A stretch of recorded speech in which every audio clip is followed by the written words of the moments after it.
Nafi NIM 006. Kami dari kelompok 6 akan menjelaskan mengenai cara menghitung masa subur serta menjelaskan tentang siklus menstruasi. Di sini saya akan menjelaskan apa itu menstruasi dan apa siklus menstruasi itu. Menstruasi merupakan perubahan fisiologis yang umumnya terjadi pada seorang wanita yang terjadi secara berkala di setiap bulannya, yang dipengaruhi oleh beberapa hormon reproduksi, yaitu hormon FSH estrogen atau LH progesteron, yang menyebabkan peluruhan darah pada dinding sel rahim yang ditandai dengan keluarnya darah melalui vagina. Nah, di sini saya akan menjelaskan mengenai siklus menstruasi. Siklus menstruasi ialah proses perubahan yang terjadi secara alamiah dan berulang-ulang pada sistem reproduksi wanita, khususnya pada indung telur dan rahim. Siklus menstruasi mencakup siklus ovarium dan siklus uterus. Siklus menstruasi terbagi menjadi 4 fase, yaitu fase menstruasi, fase folikuler, fase ovulasi, dan fase luteal. Normalnya terjadi selama 8 hari, namun setiap wanita memiliki siklus menstruasi yang berbeda-beda. Perkenalkan, nama saya Syaltifa Dinda Briani, NIM 013 dari kelas 1A Prodi Sarjana Terapan Kebidanan Malang. Baik, di sini saya akan menjelaskan tentang proses siklus menstruasi normal yang terjadi pada wanita. Yang pertama, siklus ovarium, di mana di siklus ovarium ini terjadi beberapa fase, yaitu yang pertama ada fase folikuler, yang kedua ada fase ovulasi, dan yang ketiga ada fase luteal. Baik teman-teman, di sini saya akan membahas fase-fase yang terjadi pada siklus ovarium. Nah, yang pertama ada fase folikuler, di mana fase ini terjadi pada hari ke-1 sampai dengan hari ke-14. Nah, saya akan menjelaskan apa sih yang terjadi pada hari ke-1 sampai dengan hari ke-14 pada fase folikuler. Nah, yang pertama, di sini saya akan menjelaskan secara urut terlebih dahulu pada hari ke-1 sampai dengan hari ke-14. Yang pertama ada hari ke-1 sampai ke-10. Nah, di sini pada awal siklus kadar FSH dan LH itu relatif tinggi, namun hanya satu folikel yang dominan yang menjadi matang dan sisanya itu akan mengalami atresia. Kemudian kadar FSH dan LH yang relatif tinggi itu dipicu oleh penurunan kadar estrogen dan progesteron yang terjadi pada akhir fase sebelumnya. Nah, selama dan segera setelah haid, kadar estrogen ini relatif lebih rendah. Namun, dengan pertumbuhan folikel, kadarnya itu akan segera meningkat. Baik, selanjutnya, pada hari ke-10 sampai hari ke-14 yang terjadi pada fase folikuler. Nah, dengan bertambahnya ukuran folikel, itu akan terjadi akumulasi cairan di antara sel granulosa dan hal itu menyebabkan terbentuknya antrum. Sehingga folikel primer ini berubah bentuk menjadi folikel digrave. Nah, kemudian di sini oosit itu menempati posisi eksenterik yang dimana itu dikelilingi oleh 2-3 lapisan sel granulosa. Nah, hal tersebut disebut dengan cumulus ooporus. Nah, dengan semakin matangnya folikel, kadar estrogen itu menjadi semakin bertambah, terutama dari jenis estradiol. Nah, dan mencapai puncaknya itu 18 jam sebelum ovulasi.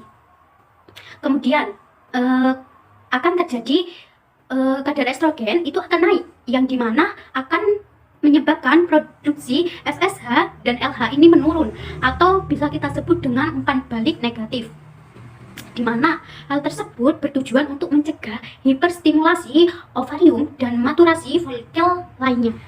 Baik, yang terakhir terjadi pada hari ke-14. Nah, ovulasi ini terjadi dengan pembesaran folikel yang cepat diikuti protrusi permukaan korteks ovarium dan pecahnya folikel. Nah, hal ini menyebabkan keluarnya oosit dan pecahnya ooporus yang melekat dengannya. Kemudian, pada sejumlah wanita, kadang-kadang pada proses ovulasi ini menimbulkan rasa sakit seputar fossa iliaca. Baik, yang kedua ada fase ovulasi, di mana fase ini terjadi pada hari ke-14 sampai dengan hari ke-15. Nah, di mana di sini terjadi peningkatan kadar estradiol pada akhir mid cycle yang diperkirakan akibat LSH surge, dan penurunan kadar FSH ini akan menyebabkan peristiwa umpan balik positif. Jadi yang sebelumnya tadi kan terjadi umpan balik negatif. Nah, sekarang terjadi umpan balik positif. Nah, sesaat sebelum ovulasi terjadi penurunan kadar estradiol secara tiba-tiba dan peningkatan produksi progesteron. Baik, selanjutnya pada hari ke-15 sampai dengan hari ke-28. Nah, sisa folikel yang telah ruptur itu berada di dalam ovarium. Nah, sel granula SA ini mengalami luteinisasi dan membentuk korpus luteum, suatu sumber utama dari hormon steroid seksual, kemudian ada estrogen dan progesteron yang dikeluarkan oleh ovarium pada fase pasca ovulasi. Kemudian terbentuknya korpus luteum ini akan menyebabkan sekresi progesteron itu akan terus meningkat dan terjadi pula kenaikan kadar estradiol berikutnya. Nah, yang ketiga ada fase luteal. Gimana? Fase luteal ini kadar gonadotropin itu tetap rendah sampai terjadi regresi korpus luteum pada hari ke-26 sampai dengan hari ke-28. Nah, bila terjadi konsepsi dan implantasi, korpus luteum ini tidak akan mengalami regresi karena keberadaannya itu dipertahankan oleh gonadotropin yang diproduksi oleh trofoblast. Nah, akibat penurunan kadar hormon steroid itu terjadi peningkatan kadar gonadotropin dan siklus haid akan berlangsung kembali. Namun, bila terjadi konsepsi dan implantasi, korpus luteum ini akan mengalami regresi dan siklus haid akan mulai berlangsung kembali. Baik, selanjutnya saya akan menjelaskan tentang proses menstruasi. Nah, siklus menstruasi ini diatur oleh kelenjar hipotalamus yang terdapat di dalam otak kita. Kemudian, pada akhir siklus menstruasi, kelenjar hipotalamus ini memproduksi hormon GnRH yang fungsinya itu menstimulasi kelenjar hipofisis agar mengekskresikan hormon LH dan FSH. Nah, kalian tahu nggak sih apa sih hormon FSH itu fungsinya apa sih dan hormon LH itu fungsinya apa sih? Baik, di sini saya akan memberitahu fungsi dari hormon FSH dan hormon LH. Untuk hormon FSH ini berfungsi merangsang perkembangan folikel, sedangkan untuk hormon LH itu berfungsi dalam peristiwa ovulasi serta menghasilkan progesteron oleh korpus luteum. Baik, selanjutnya saya akan menjelaskan fase-fase yang terjadi pada proses menstruasi. Yang pertama, ada fase folikel atau juga bisa disebut dengan fase reparasi. Nah, fase ini terjadi pada hari ke-6 sampai dengan hari ke-10. Kemudian, fase ini merupakan tahap penyembuhan pembuluh darah yang pecah setelah terjadinya menstruasi. Nah, pada akhir siklus menstruasi, kelenjar hipotalamus ini akan memproduksi hormon GnRH yang dimana sudah saya singgung sebelumnya dan saya jelaskan mengenai fungsi-fungsi hormon juga. Nah, selanjutnya folikel ini akan terus berkembang oleh hormon FSH membentuk folikel yang masak ataupun folikel yang sudah matang dan menghasilkan hormon estrogen. Nah, untuk hormon FSH ini akan menurun sedangkan hormon estrogen itu akan meningkat. Mungkin di sini saya akan memberikan sedikit gambar mengenai perkembangan ovum yang awalnya dari kecil segini, kemudian agak besar, kemudian besar, begitu. Kemudian ada di sini juga saya sediakan tabel. Di sini saya sediakan tabel mengenai tingkat hormon untuk tingkat hormon FSH, LH, estrogen dan progesteron.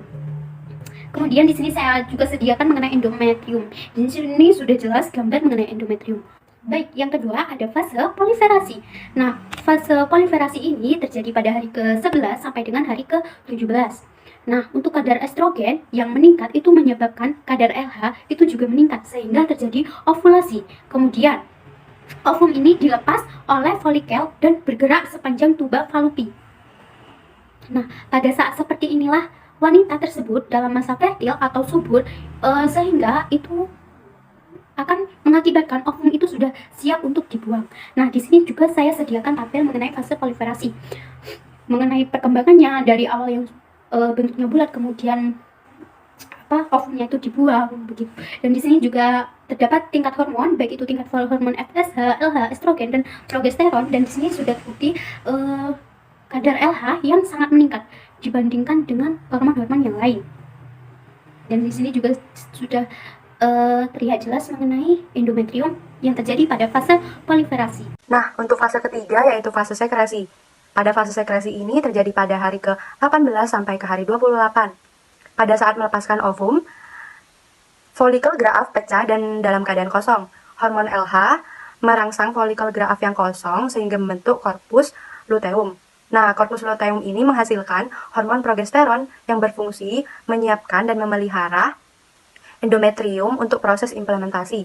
Pada saat ini, endometrium menjadi tebal dan lembut, serta dilengkapi pembuluh darah yang banyak. Nah, jika ovum tidak mengalami fertilisasi atau tidak ada kehamilan, korpus luteum berdegenerasi menjadi korpus albicans. sehingga progesteron dan estrogen menurun dan bahkan sampai hilang. Nah, untuk yang terakhir yaitu pada fase keempat, fase menstruasi. Fase menstruasi ini terjadi pada hari ke-1 sampai ke hari ke-5. Ketika kadar estrogen dan progesteron menurun atau bahkan sampai hilang, maka menyebabkan pembuluh darah pada endometrium menegang, sehingga menyebabkan suplai oksigen menurun. Karena tidak terjadi kehamilan, maka endometrium mengalami degenerasi yang ditandai dengan menyeluruhnya sel-sel pada dinding uterus. Pecahnya pembuluh darah dalam endometrium menyebabkan darah dan sel-sel tersebut keluar dari vagina, yang dikenal dengan menstruasi. Nah, menstruasi ini berlangsung antara 5-7 hari. Nah, itu dia 4 siklus menstruasi. Siklus menstruasi dihitung dari hari pertama satu menstruasi hingga hari pertama berikutnya. Namun, siklus ini tidak sama setiap wanitanya. Umumnya, menstruasi dapat terjadi hingga 21-35 hari. Nah, kadang nih, siklus menstruasi pada wanita tidak normal yang ditandai dengan siklus yang kurang dari 21 hari atau lebih dari 35 hari. Untuk yang kedua, melewati 3 atau lebih siklus menstruasi berturut-turut. Untuk yang ketiga, aliran menstruasi yang jauh lebih deras atau lebih ringan dari sebelumnya. Untuk yang keempat, yaitu periode menstruasi yang berlangsung lebih dari 7 hari. Untuk yang terakhir, disertai nyeri, kram, mual, dan muntah saat menstruasi. Nah, penyebab menstruasi tidak teratur dapat disebabkan oleh aktivitas olahraga yang berlebihan, penurunan berat badan secara drastis karena diet, atau berat badan berlebihan obesitas, mungkin stres, mengkonsumsi pil KB, atau menopause, dan banyak lagi. Baik, di sini saya akan menjelaskan mengenai tanda dan gejala pada siklus menstruasi. Yang pertama adalah pada masa pramenstruasi atau yang biasa kita sebut PMS. Nah, pada masa ini hormon estrogen dan progesteron dalam kondisi tinggi atau keadaannya meningkat. Kemudian pada rahim, di mana jika tidak terjadi implantasi atau kondisi sel telur tidak dibuahi sehingga tidak terbentuk embrio yang akan menempel di rahim, maka lapisan endometrium akan dalam kondisi breakdown. Kemudian pada ovarium, korpus luteum akan tumbuh di ovarium dan jika telah matang nanti akan dilepaskan pada masa ovulasi. Nah, gejalanya atau tanda-tandanya yaitu seperti pusing, kemudian tumbuh jerawat, nyeri di bagian dada, kemudian perubahan suasana hati dan perubahan gairah seks. Ya, biasanya umumnya itu terjadi 6-7 hari, di mana 4 hari sebelum menstruasi berlangsung dan 2-3 hari setelah menstruasi berakhir. Nah, yang kedua adalah pada masa menstruasi. Nah, pada masa menstruasi ini, hormon estrogen dan progesteron ini perlahan menurun. Kemudian pada rahim, lapisan endometrium tadi yang mengalami breakdown akan meluruh menjadi darah menstruasi. Dan sel telur yang telah matang akan dilepaskan. Nah, gejalanya seperti nyeri di bagian perut, paha dalam, punggung bawah, kemudian pinggul, lalu ada pusing, sakit kepala, lalu kulit yang menjadi kering, kemudian mual, diare. Nah, biasanya terjadi 1-3 hari di awal masa menstruasi. Nah, yang ketiga adalah masa folikel. Pada masa ini, progesteron tetap rendah, kemudian estrogen ini akan dilepaskan, kemudian meningkatnya kadar terangsang hormon folikel, kemudian meningkatnya testosteron, kemudian pada rahim endometrium ini akan tumbuh dan menebal untuk mempersiapkan adanya sel telur atau embrio yang akan menempel pada rahim atau implantasi tadi. Nah, cirinya atau gejalanya yaitu metabolisme tinggi, kemudian tubuh dalam keadaan energik atau moodnya lagi bagus, seperti itu. Nah, yang terakhir yaitu pada masa ovulasi. Pada masa ini progesteron akan mulai menurun, kemudian estrogen akan dalam titik optimal, dan pada rahim itu endometrium akan mempersiapkan dalam kondisi persiapan untuk embrio menempel, lebih tepatnya di sekresi endometrium tersebut, sekresi endometrium protein. Nah, kemudian sel telur akan dilepaskan setelah 14 hari berakhirnya menstruasi. Nah, ciri-cirinya seperti kulit dalam keadaan paling bagus, kemudian suhu tinggi. Selanjutnya saya akan menjelaskan mengenai faktor terjadinya menstruasi. Yang pertama yaitu faktor hormonal. Jadi utamanya hormon estrogen dan progesteron ini akan dikeluarkan secara siklik oleh ovarium pada masa reproduksi. Yang kedua yaitu faktor enzim. Jadi enzim hidrolitik ini yang tersimpan dalam endometrium pada masa proliferasi akan menimbulkan pembentukan glikogen, juga asam-asam mukopolisakarida. Nah, jika tidak terjadi kehamilan, maka progesteron akan menurun dan enzim hidrolitik ini akan menyebabkan regresi endometrium dan pendarahan. Yang ketiga, faktornya yaitu vaskular, yaitu timbulnya regresi endometrium tadi yang ada pada vena dan saluran penghubung arteri, maka akan terjadi nekrosis dengan pembentukan hematom baik pada vena maupun pada arteri. Nah, yang faktor terakhir, faktor nomor 4, yaitu faktor prostaglandin. Nah, faktor ini karena di endometrium ini memiliki prostaglandin yang banyak, yaitu E2 dan F2 dengan disintegrasi endometrium, sehingga akan menimbulkan kontraksi myometrium. Nah, untuk membatasi pendarahan pada masa haid. Nah, apa sih penyebab atau faktor menstruasi ini tidak lancar? Yang pertama, karena bisa jadi wanita tersebut memakai kontrasepsi IUD, kemudian olahraga yang berlebihan, kemudian mengonsumsi berbagai obat seperti pil KB atau pil antidepresan, kemudian juga karena memiliki penyakit. Assalamualaikum warahmatullahi wabarakatuh. Perkenalkan, nama saya Nurul Ainin, NIM 039. Di sini saya akan menjelaskan mengenai cara menghitung siklus menstruasi yang normal dan tidak normal, serta cara mengatasi menstruasi yang tidak normal atau tidak teratur. Baik, untuk yang pertama yaitu cara menghitung siklus menstruasi yang normal atau teratur. Menstruasi yang normal terjadi antara 4-7 hari. Jumlah darah yang dikeluarkan sekitar 2-8 sendok makan. Sementara satu siklus menstruasi rata-rata adalah 28 hari. Tetapi panjang siklus antara 24-35 hari masih dikategorikan sebagai siklus yang normal. Sistem kerja tubuh wanita berubah-ubah dari bulan ke bulan, tapi ada beberapa wanita yang memiliki jumlah hari yang sama persis untuk setiap siklus menstruasinya. Cara menghitung siklus menstruasi yaitu dengan menandai hari pertama keluarnya darah menstruasi sebagai siklus hari ke-1. Panjang siklus rata-rata wanita adalah 28 hari. Menstruasi terjadi ketika lapisan dinding rahim atau endometrium yang semakin menebal luruh karena tidak adanya proses pembuahan sel telur. Berikut ini adalah cara menghitung siklus haid menggunakan kalender dengan benar. Yang pertama, catat pertama haid setiap bulan. Misalkan haid tanggal 1. Catat tanggal 1. Hitung total hari dari tanggal haid pertama hingga haid di bulan selanjutnya. Berikut ini adalah cara menghitung siklus menstruasi menggunakan kalender dengan benar. Yang pertama, catat hari pertama menstruasi setiap bulan. Yang kedua, hitung total hari tanggal menstruasi pertama hingga tanggal menstruasi di bulan selanjutnya. Yang ketiga, total hari tersebut adalah periode menstruasi. Jadi, jika total hari yang diperoleh dari tanggal menstruasi hari pertama hingga tanggal menstruasi selanjutnya adalah 28 hari, berarti akan haid setiap 28 hari setelah tanggal haid terakhir atau tanggal menstruasi terakhir. Agar penghitungan siklus menstruasi akurat, disarankan untuk menghitung selama 6 bulan berturut-turut untuk mengetahui siklus menstruasi yang sebenarnya. Kemudian yaitu cara menghitung siklus menstruasi yang tidak normal atau tidak teratur. Menstruasi tidak teratur digolongkan menjadi 3, yaitu menstruasi yang datangnya lebih awal, menstruasi yang datang terlambat, dan menstruasi yang tidak teratur, yakni bisa datang di awal dan bisa datang terlambat. Siklus menstruasi terkadang tidak selalu sama.